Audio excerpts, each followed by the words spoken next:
So, as Dan mentioned, Paul's day job now is Director of Cooperative Development of an organization called the Alberta Canadian Cooperative Association.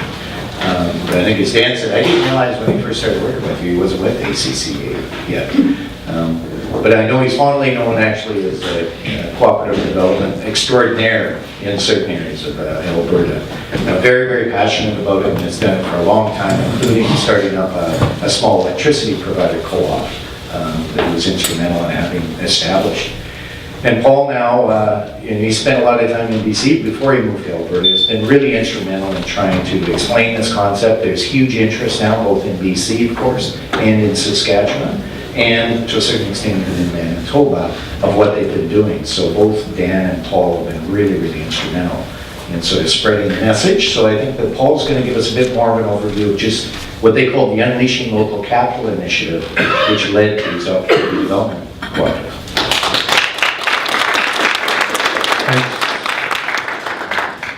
B12. B, oh, wrong place. Sorry, wrong meeting.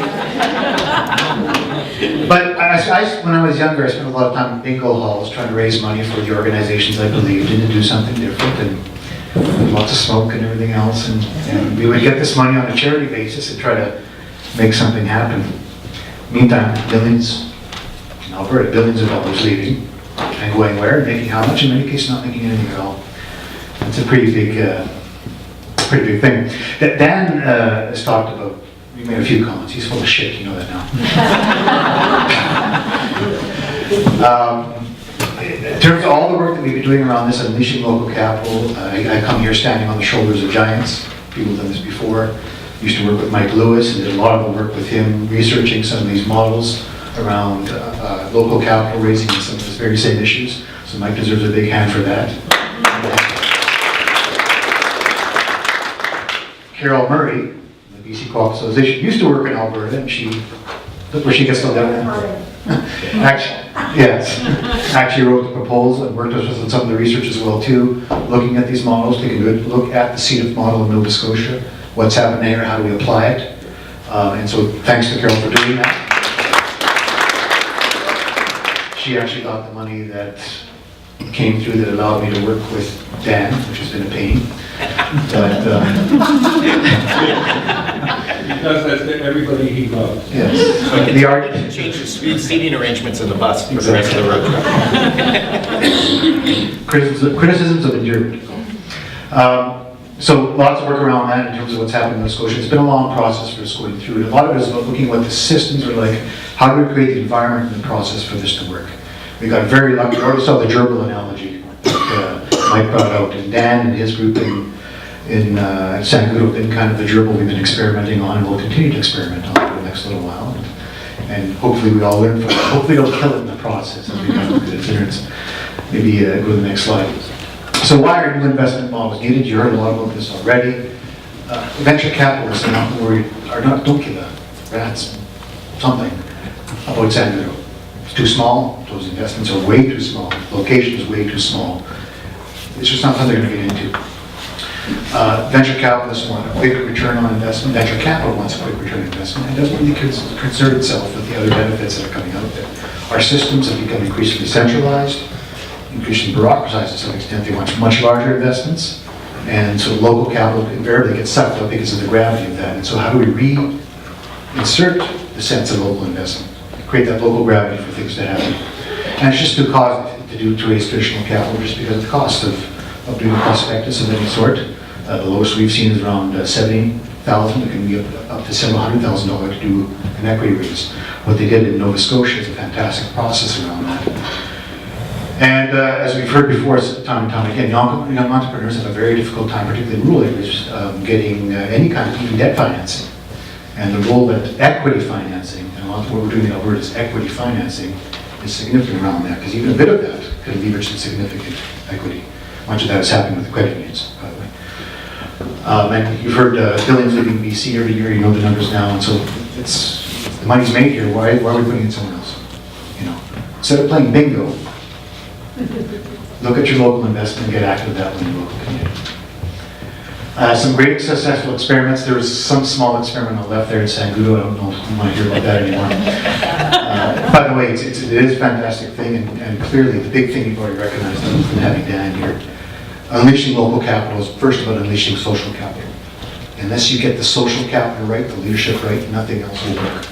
That will confirm in Nova Scotia. All the tools, mechanics, things we've done to reduce the cost, to make it simple and easy, will not work unless you get the right leaders in the table. I'm not sure how they did it with Dan to lead with it. It'll go on and on. But part of that is getting some very good examples. In addition to the research we were doing with Mike and other colleagues around that, we had some great examples of local rural investment in Alberta that were fantastic in a sense.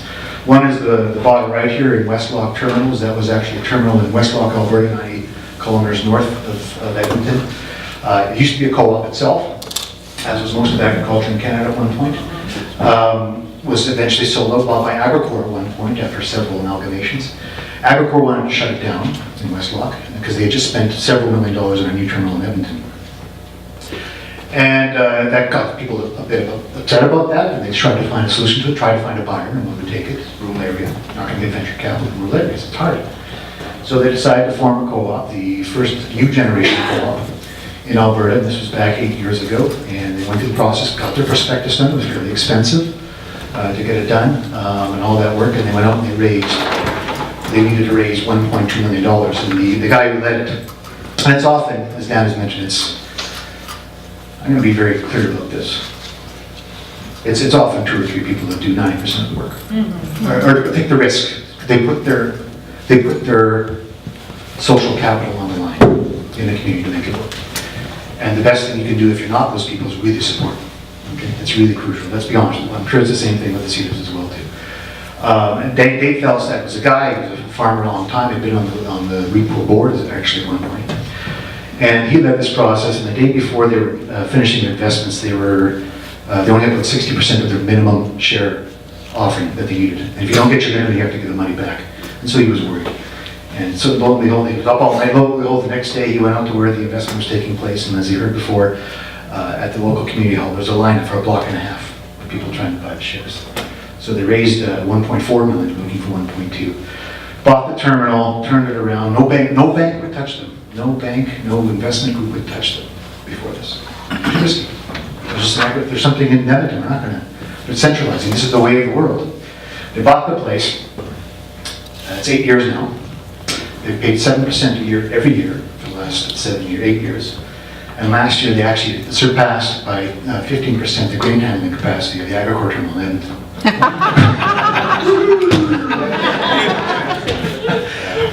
And so and of course they have no problem getting money at the best possible rates ever. So it's people to have the courage to see the vision and move it forth. So it's a fantastic experience.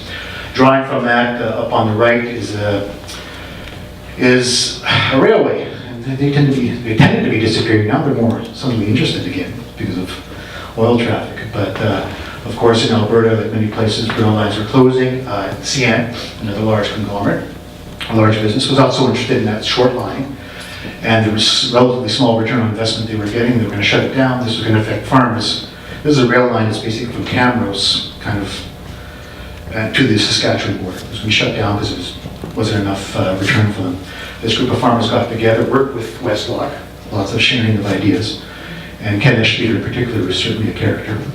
Some guys should hear him rant.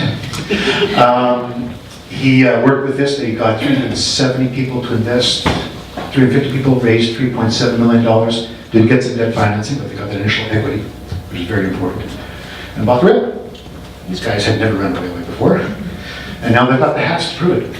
So it's been 3 years now, and they are running the railway. They've got some fantastic people. A key thing with both of these is finding the right management capacity. They got the right people in. If you're ever going to do business, make darn sure there's some capacity there. They got to have that. So it's been 3 years running. They're actually in their 6th year projected revenues. They bought their 3rd engine right now. They've actually just bought 2 tourism cars as well too. So they just started running those in the early spring, and we had a hell of a winter. And they were doing their first tour, and the beer cake froze. With all this experience, taking from that, what happened locally in the process, knowing what was going on in Nova Scotia, I was working with Spark, which is a renewable energy co-op, retail renewable energy, And we worked with this process from Nova Scotia using the Canadian Worker Co-op Federation, which is the trustee that we use in CEDIS, which allows us to be carrying vehicles for self-directed RSPs. And so we worked with them, and Spark was the first one we did that. We sold out like that. Very easy to do. People are looking, there's a certain population that's looking for alternative, ethical, direct investments. And it's getting it right. It's surprising what it can be looked at. I want to go back to, we're getting demands all the time to invest in Spark. And if you go back actually to West Lock Terminals, you walk into the boardroom, there's a list of people who want to buy shares. So it's 65. And there's people who want to sell shares. It's the West Lock Stock Exchange. But no one's going to sell the shares. They're just too valuable. We're else going to get 7% every year. That's the news. And with Spark, we've been paying 6. We've got lineups for people to go to the next level. Next. Based on that experience with Sangudo, no matter how difficult it was to work with Dan, we decided to keep working together. We got some additional money from the Rural Alberta Development Fund, which is very supportive of that, to see how we could template this model and take what the experience has been and make it more accessible. A lot of what we've done is pay some pretty outrageous lawyer fees to bring things down. We actually went down and was able to spend some time with Chris and what's happened in Nova Scotia, with Rankin and a few others. I won't try to imitate the accent. No, I will, actually. Rankin McSween. We went down to see Rankin. You know, Paul, we have a lot of affection for the Albertans. A lot of affection. Because all the money comes from there. But it is a different context, of course. Nova Scotia, even in Alberta compared to BC, because thanks to the great hard work of all our ancestors, we have lots of oil. So due to our hard work, we have oil, and we're benefiting from that hard work and going through that. But anyhow, we brought all these groups together. It was very important for us looking at this to see how we could expand this model. So not just one organization pushing this, but as many people as possible. This is a vital key tool, particularly for rural communities, to revitalize themselves. So we work with Athabasca University, and they've helped quite a bit in terms of the process for evaluating and being the think tank, and they work quite strongly with the folks in Volta as well too. We developed a manual on the process. We've got online training tools. A lot of the videos are done by Dan. I'm not sure why we picked him. He's not very good at it. And it's all there and accessible. I need to make it accessible and feasible. A lot of money was spent on taking the complexity of the rules and regulations that are out there, finding the simple paths forward from the accounting and legal perspective, so people can get to the real work of investing. Okay? And that's what this whole process is about. And all our other partners, Community Futures played a huge role. Many of them led the projects. CDA is kind of the Francophone association around that, the Alberta Rural Development Network. The one I want to emphasize too is the Alberta Business Family Institute, because the key thing, half of our investments have been succession planning. In particular, rural areas, people getting older, dying, a root of them, and no businesses are leaving, and that's another hit to the community. Next slide. Crow's Nest. So yeah, with this whole process, we worked with several pilots. Sangudo is, of course, was the first one, and some of the work we did was to rework their corporation documents and processes. Crow's Nest here. This is some fantastic community meetings. You look at the bottom left there, just the passion that people have for what's going on in that community. There's one guy in particular, a young guy. So he was probably 28 or something like that. And he came back and he stood up and said, talked to leaders and said, at last, someone's actually doing something. We've been waiting here in Crow's Nest. You've been through Crow's Nest. It's a gorgeous place. No development, really at all.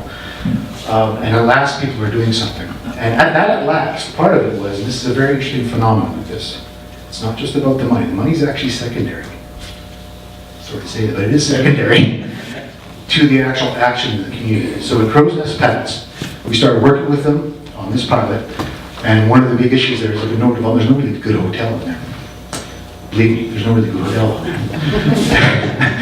And they've been trying to get one for some time, but the issue is there's been a talk of twinning of the highway through there for the past 35 years. It's never happened. So no one wanted to take a chance on land development for a hotel because they weren't sure what was going to happen. This group got together after we started working with them as a pilot. They actually sat down with the transportation department and got a letter of comfort, basically saying the land that you have here will not be affected by the hotel. In fact, it may well be improved. Great. They've been waiting 35 years for that. Within 3 weeks, someone came up and scooped the deal. Okay? So someone, because they'd done all this work and made the motion for it, someone else came along. Job. And yeah, you got upset, we got upset, they got upset. But that's happened in more than half of the projects we've worked with. The first investment idea is not taken up. We can shake our heads, but fantastic. There's actually activity happening in San Luis. That thing had been for sale for 2 years. They did some work, and by the way, but from deciding to do the meat shop to actual sale, it took us a month and a half. So they could be very quick. Someone else came to try to buy it. Same thing happened in Crow's Nest Pass. The hotel didn't happen, someone else came along, someone else came to grab it. They shifted gears and bought this heritage building downtown, renovated it, which had been sitting vacant for 2-3 years, and converted it, and now there's 3 businesses on the bottom floor, there's some new condos on the top floor, and they're now leasing it out for almost 3 times what they expected in their business plan. They're doing extremely well. So we're also working in Falaire, which is looking at a 55-plus housing piece. Vulcan, another thing happened. They did a lot of work on a bakery. Owners were shutting it down. They found an entrepreneur, started working on the deal. There was a problem with the committee. Someone almost died. But someone else came, the baker and the new entrepreneur went for the business. And there's now a new entrepreneur in that business going. They're going into a second investment now. Didsbury is looking at a cafe, and Athabasca is very interesting. They're probably approaching something like the blind pool process that you have already. Although we have some issues or concerns about the blind pool. We'll talk about that later. Next. This is not Alberta. This is actually the UK. So Dan and I had the privilege of heading down to the UK just a few weeks ago, actually. And rural Alberta is also very similar to rural BC. It's very similar to rural England. Although there's a lot more sheep down there. So rural communities are getting hit all the time, again, by that centralization of services and process, that out-migration, the whole thing. Very same dynamic going on, even though in a tighter space. People were losing shops, they were losing their community pubs, which is a pretty central piece. If you've been to the UK or even Europe in general, pubs play a pretty central community role. In fact, if this was in the UK, there'd be beer here right now. And also the soccer as well, too. It's becoming increasingly professionalized, and soccer is the next religion down there, of course. And so what's happened in the UK is just this proliferation of co-ops, different kind of co-ops. So it's the cooperative shops, pubs, and football clubs. So small rural retail, okay, retail shops for buying food are disappearing in small rural areas because of Costco's. Same thing's happening in the UK. In, I think it was 96, there was the first shop that they tried to work with that was trying to make it revitalize itself. They actually went out and they bought the shop using community share investments, very similar to the models we have in Nova Scotia and here. There's now over 350 of them in England right now, and they do extremely well. I think there's only 26 that have failed, something like that. Very, very small amount have failed in the last 5 years. And of course the pubs are going up, some fantastic pubs, cooperatively owned, full of pride and process. And cooperative soccer clubs, again, because of the centralization of process. We went to where was it again? Wimbledon. Actually, it was a soccer club that was bought by Russian money, was taken out of the community, even though it's still called Wimbledon. And these local folks, 5,000, got together and started their own football club. Man, was that ever an experience to go hear the crowd and the pride and the connection people had with that community. So this process is happening everywhere in rural areas in response to what's happening with the centralization of services and the centralization of capital. So we're decentralizing that back to rural areas to make it happen. Sorry. So you've heard about this, you've seen it from Dan. It takes local leadership, like people like Dan, to make these things happen. And like folks like in Utah. It's patient, community-based financing, patient, which takes time. The returns are financial, but more than that, it's the community returns. And in fact, basing on what we saw in the UK, and what as Dan said in terms of kind of social conditioning, the process, your thinking process, the words you use are extremely important. And we call them opportunity development co-ops for a reason. We actually started calling them community investment funds, and we've had lots of discussions back and forth with the Securities Commission. Whenever we use the words fund, people get trouble. Because the regulations are there to protect us. To protect us primarily from fraud. And protects particular seniors from fraud. That's the bulk of the regulations that are out there to keep it above board and protect seniors from fraud. So that's one thing. So we move away from the word fund and talk much more about the opportunity development goal, a much more active and engaged role that the group has to take place using the co-op model. And that's the reason we use that term. Next slide. We've got kind of 7 steps we've worked out and, with this guide, and Dan was working with it, and some of Mike's previous colleagues helped us with this as well too, to kind of walk people through that process. There's 7 steps. The thing looks kind of like a snakes and ladders approach, because it's certainly like that. You start at 1 step, go back, start again, someone dies, you do it again, move through the process. So it's never linear, but because they're all different. You've seen one opportunity development co-op, or you've seen one CDF, from an opportunity development co-op, because they're all different in the process. And so some of the steps, I'll go through these very quickly, just because you've heard a lot of it before in terms of identifying the needs, what's going to work. We spend a lot of time looking at retirement issues, succession planning, a great place to start. From our perspective, starting in Alberta, we've been very clear with the communities. We're nervous about the blind pools because you're not sure yet. Focus on bricks and mortar for your first one. These things are hard to do, they take some time. Be very safe and conscious with your first one. Get a good return, make it relatively small. Once you get that first one, it's hard enough. It's going to be a heck of a lot easier every year to reinvest until it becomes a habit, like it is in Cape Breton. It's a habit. People are calling ahead of time to sell at these shares. So ODCs are very different from what else is there in terms of other venture capital firms. It's about expertise and professionals which you pay very high prices for, very short-term motivation. Same thing with brokers. They need that piece in the middle, which comes up. And this is about internalizing and bringing it back to the local community. So they're think of local patient venture capital groups, local mutual funds that you've heard before. Next slide. So why the co-op model again? This goes back to our discussions with the Securities Commission. We've been asking them for all kinds of different exemptions, why they work. Look at the great work they've done in Nova Scotia. Look at these models. We should do this. And we should actually raise these exemptions to make it a bit easier, because these things are making a difference in rural communities. And the response was, well, if we do it for you as a co-op, we have to do it for everybody. And the response has continually been, well, co-ops are different. We're not like everybody. We're a little bit weird that way. Co-ops are inherently safer. The regulations are out there to protect consumers from fraud, for the most part. It's a good chunk of the regulation. But co-ops, interestingly, we found out have a difference. So we did some research recently on the number of cases of investment fraud out there in Canada and the US. Next slide. So the number of cases of investment fraud using the corporate shareholder model in Canada and the US in the last 3 decades. How many were there? Thousands. Lots. Really, a whole bunch of them. Number of cases of investment fraud using the proper model across Canada, the US, even looking into the UK over the last 3 decades. Guess how many? Sorry.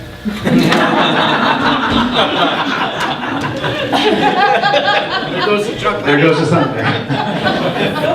0. I'm watching his hand. Very expressive. I'm trying to make a point. It's time off.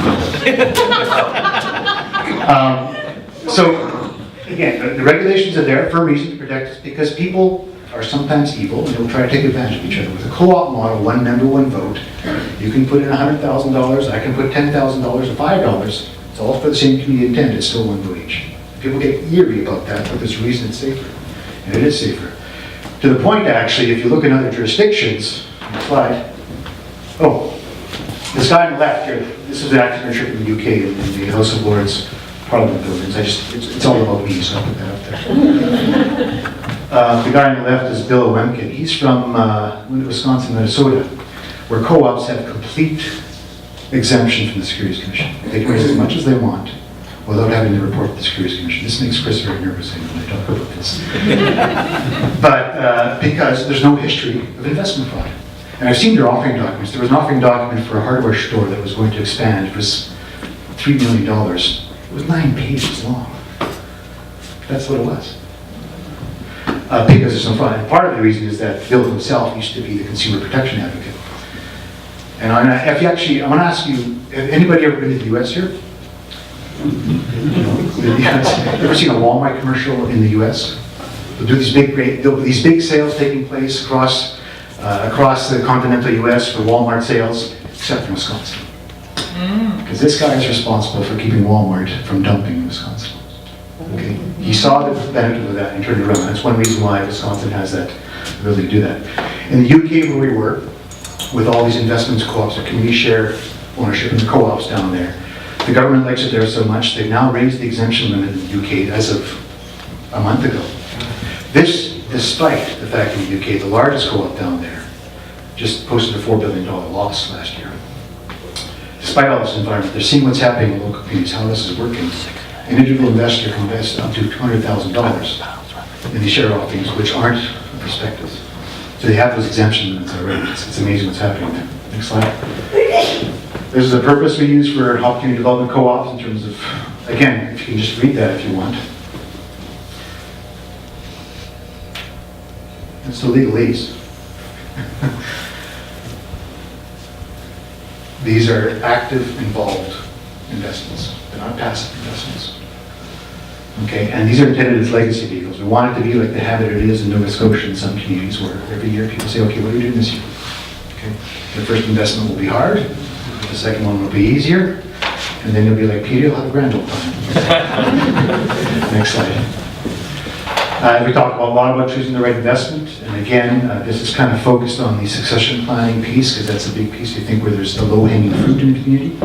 You've seen that again and again, so take a long look at that. I won't go through the questions, you guys will get this PowerPoint afterwards. Next slide. Again, so a lot of our time has been around the templates and the documents around this, all of the share offering documents and everything else. We at our partners within Unleashing Local Capital, we don't release those templates and processes until we met with the community, and there's some trust there, because if we have to trust them to kind of pass on this information. Once they have it, that's fine, and once they set up the first one, go to town, that's fantastic. But if someone else uses these documents and messes it up, then it messes it up for everyone. So we're quite clear on that. I've had calls from folks who've heard about this and wanted to use an ODC investment to start a timeshare co-op. It's not the kind of investments we want to be doing, so you have to watch how I put that through. Next. Okay, take a good look at the aftercare. That's one of the other modules. All these modules are back and forth. You've heard some of these before. Dan uses the word, I think he's called it communication. Not sure. So yeah, some of the same learnings around that. Next slide.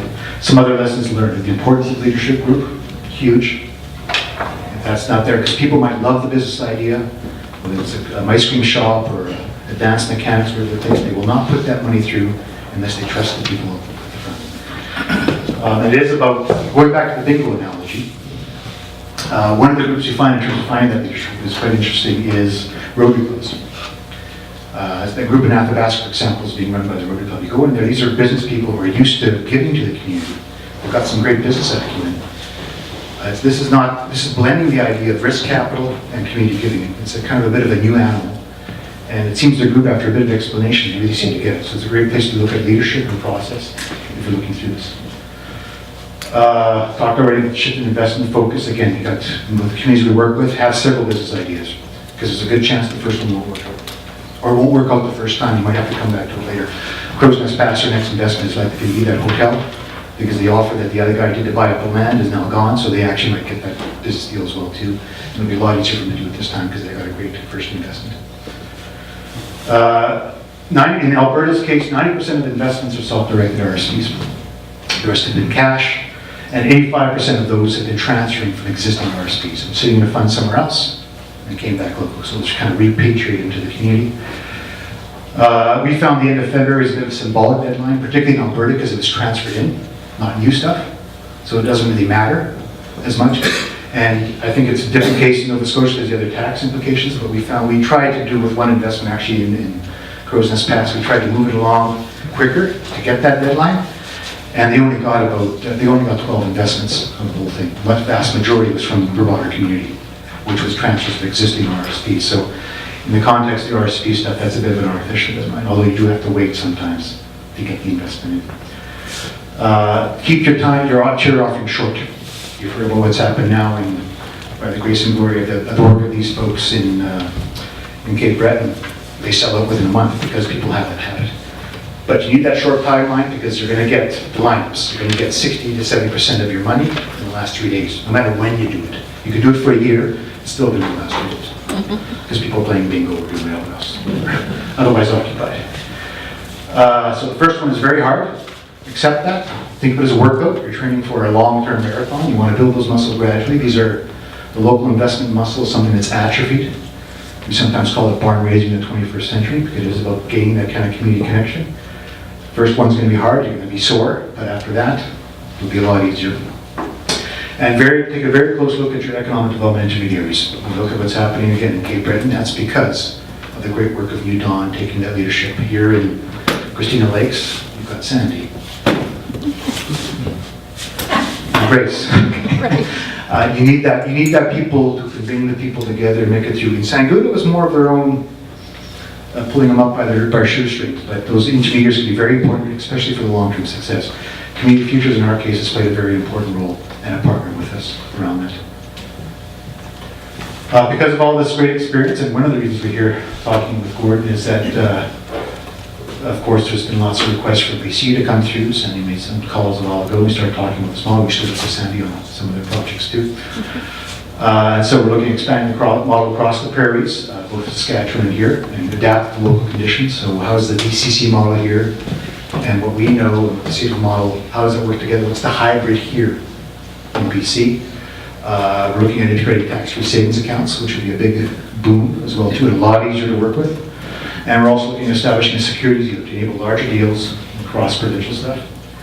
And a big piece also, we're already working on this, is given the strong role that succession planning with existing businesses plays, how do we integrate ESOPs, employee share ownership into that to ensure the long sustainability of that business. So those are some of the new phases and working with Gordon and others on that.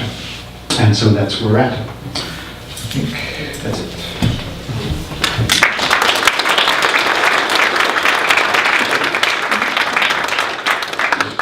Any questions for Paul? The cooperative model isn't entirely a new model, and ironically, I grew up 40 miles from Westlock. In rural Alberta and in rural northeastern BC, in rural agricultural communities, the local federated co-op was a pillar of the community, right? Farm implements, farm equipment, even grocery stores, small shopping malls, and that kind of thing.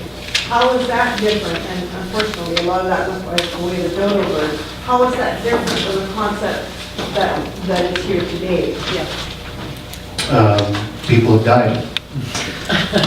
Quite honestly, what you find with co-ops is by the second or third generation, the reason that the co-op got started, the need it was supposed to fill was filled, and it often goes on. You've seen some of the larger co-ops leave because of different business decisions and processes, and so it changes. So this is a bit of a rebirth. It's not, again, a co-op is a co-op. It's a distinct business, and it's kind of a rebirth. So what you're seeing happening with these ODCs, I think, is a rediscovery of that model. Same thing that's happening in the UK as well too. The large co-ops aren't doing so well because they become too corporate. They actually end up buying a bank with all these asset-backed derivatives and making stupid moves. But the small co-ops, there's a resurgence. And I think that's the same thing that's happening. We're finding that with people using the ODC model, Opportunity Development Co-op model, they're also looking at co-ops in different ways as well too for other needs. So it's quite interesting. It's kind of this virtuous circle of people refining how this can work in finding community. I was just curious about the fellow you said, Ken from Westlock. What was his last name? Or if I wanted to hear him rap. Just call him. Just call Ken and he will go and go and go. And it's very entertaining. He's an actor as well too. Ken Eschpeter. Ken Eschpeter. In fact, we now have a meeting every year now, the gathering of Alberta co-ops, we call it, like the families. You know, we have turkey sometimes. And we have these meetings and all the ODCs come together and we start talking about new ideas. And Ken is often there and often as speakers. He's good. This year we're going to have a debate, just like the debaters on BC, between himself as an older co-operator and the younger co-operator as well too. So November 15th and 16th. Oh, I see him in action. Yeah, that's great. Other questions? I think we've tired them out. Tired them out. Could be. Thank you.